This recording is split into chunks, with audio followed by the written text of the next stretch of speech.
If you want your business to succeed, then you need to learn how to market your products the right way. Every day I see entrepreneurs make the mistake of posting a picture on Instagram, throwing in random hashtags, including the price, and then saying buy now. And somehow they expect customers to magically appear, money in hand, begging to buy. And when that doesn't happen, they start to feel frustrated, overwhelmed, and desperate. Hi, I'm Yemi Morrison. I'm an online business strategist, and I have helped 135 people launch their businesses this year. And every single week, I release videos to help you master online marketing and grow your business successfully. So make sure you subscribe if you want to learn how to do that. So in this video, I'm sharing with you 5 marketing tips that you can use to drastically improve your business. Tip number 1. Sell an experience, not just a product. So you need to think about the entire customer experience that you're giving to people when you are selling a product. I'll give an example.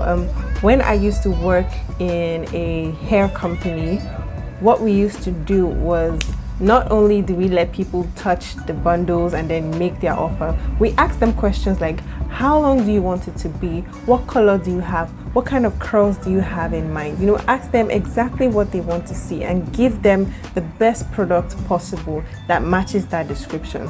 Another thing that we used to do was we would actually sit people down and have them try on the wigs, and not just trying on the wigs. We put the wigs on their head and then style it to whatever they want to see. So they see this before and after experience. So they're kind of getting like a makeover experience while in our store before even buying anything. And that used to make customers either buy the wig that is already on their head or order their own according to their specifications. Now that's for a physical shop. What happens if you are selling online? Now the best way to provide a similar experience like that is by using video to market your product. Not just any type of video, but before and after videos. So using the wig example, let's say you sell hair or you make wigs, you can record a video showing what someone looks like before they wear your wig and after they wear your wig. Another kind of video you can create is showing how the product is made. So using the wig making example, you can show the bundles, do a short clip of you sewing the wig together on a mannequin head and then show the finished product. So that way you provide customers or potential customers with an experience of how these wigs are actually being made, and that drives people to want to buy from you. Another type of video you can create is showing how to use your product. So you can show people, using the wig example again, you can show people different ways to style this wig, or different colors that they can get from buying just this one wig, or different curls that they can have from buying this wig. Another example would be, let's say, jam. If you sell honey or jam or food or something like that, you can show people, let's use egusi soup for example. Let's say you're a caterer and you sell food. You can do a video showing different ways to eat egusi soup. You can eat it with rice, you can eat it with swallow, whatever. So you can do a video like that showing people different ways that they can consume your product. And by doing this, you are standing out with your product, and this gives you permission to even charge a higher price than your competition. So let me know in the comment section, have you ever thought about using videos to market your products? Tip number 2 is to sell the benefits, not the features of your product. You always want to talk about how it benefits the customer, because everybody is thinking about what is in it for me. They don't care about you. They don't care about how good your product is. They want to know how it will benefit them. So paint a picture for them. Show them what it is like using your product and how it is good for them. A good example for selling the benefits, not the feature, is the company Apple. So when they first brought out the iPod, they did not tell people that it has 5 gig of storage. What they said was, you will get 1,000 songs in your pocket. That was it. Right now, I'm going to insert the ad that they used to launch the iPod when they first brought it out. So check this out. And this is what the front of it looks like. Boom. That's iPod. I happen to have one right here in my pocket, matter of fact. There it is, right there.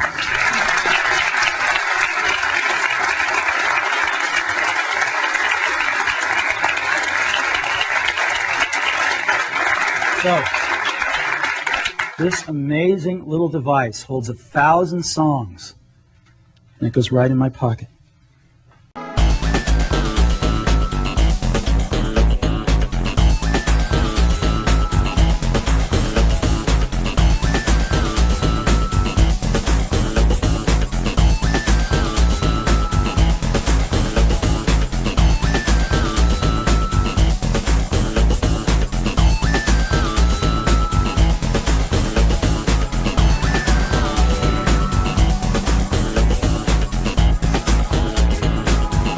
So when you're providing the customer with a transformation, it does not need to be a big deal. It does not need to be life-changing. Like the Apple product of people listening to so many songs in their pocket is not a life-changing event.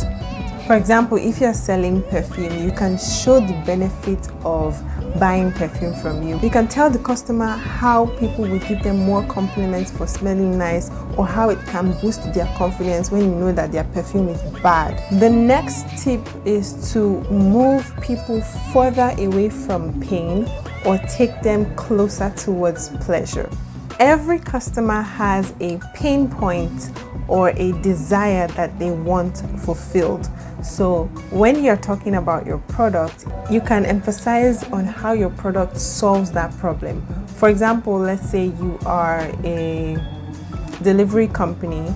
You are solving a problem for business owners who have to deliver physical products to their customers. You're also solving the problem of customers who don't want to go into physical stores to buy things. Now, not every product solves a problem. So luxury items like luxury hair or art or designer products usually are not solving a problem, but people buy these things to feel pleasure. So if you sell an item that doesn't necessarily solve a problem, you will emphasize on the pleasure that people will get by owning your product.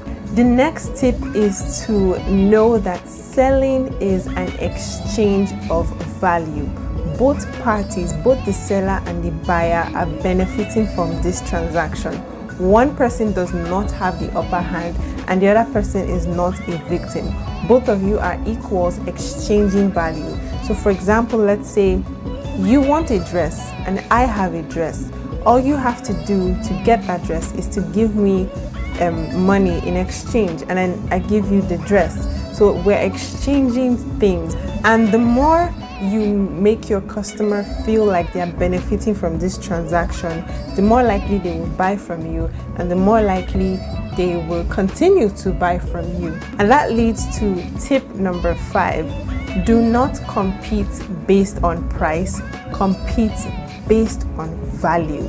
So let me give you an example. Now, I have these earphones. When I bought them for 4,000 naira. Now, some people might just be like, how can I buy earpiece for 4,000 naira when there are like 500 naira earpieces out there? So if you're starting a business like that, don't start based on, oh, let me make it cheap so that plenty of people will buy. Instead, sell quality items and then explain the value of that item to people. So using that earpiece example, I spent 4,000 naira buying the earpiece. Now I have spent more than 4,000 naira buying 500 naira earpiece. The number of earpieces that I have lost or that I've spoiled is way more than 4,000 naira. And even after I bought this one, I still bought a 500 naira earpiece, and it spoiled within a week. So by the time you calculate how much money you are saving by investing in this one product, because this earpiece, I have used it for almost a year now and I've not needed to buy any other earpiece. So you can explain the value of your product to someone. So let's say you sell handbags and the person is like, why is your product 8,000 naira when I can buy this 2,000 naira own? You can tell them that you will keep buying 2,000 naira handbags because they don't last, and by the end of the day you will have spent more than 8,000 naira buying handbags that don't last, when you can just invest this one amount and use this bag for up to 4 years, something like that. But that's how you would pitch your product. Remember, you are thinking about the customer. The customer themselves are thinking about themselves, like, what is in it for me? Why should I pay this amount? So instead of looking for cheap products to sell, focus on selling good quality products to your customers and explain the value to them. Give this video a thumbs up if you are ready to start marketing your business properly. Let me know in the comment section which one of these tips you're going to start using and why. In order for these marketing strategies to actually work properly, you need to know exactly who your ideal customer is. Now, if you want to learn how to identify your ideal customer and how to attract them, that will be in the next video in this marketing series. So make sure you subscribe so you don't miss it. Thank you so much for watching this video, and I will see you in the next one. Bye.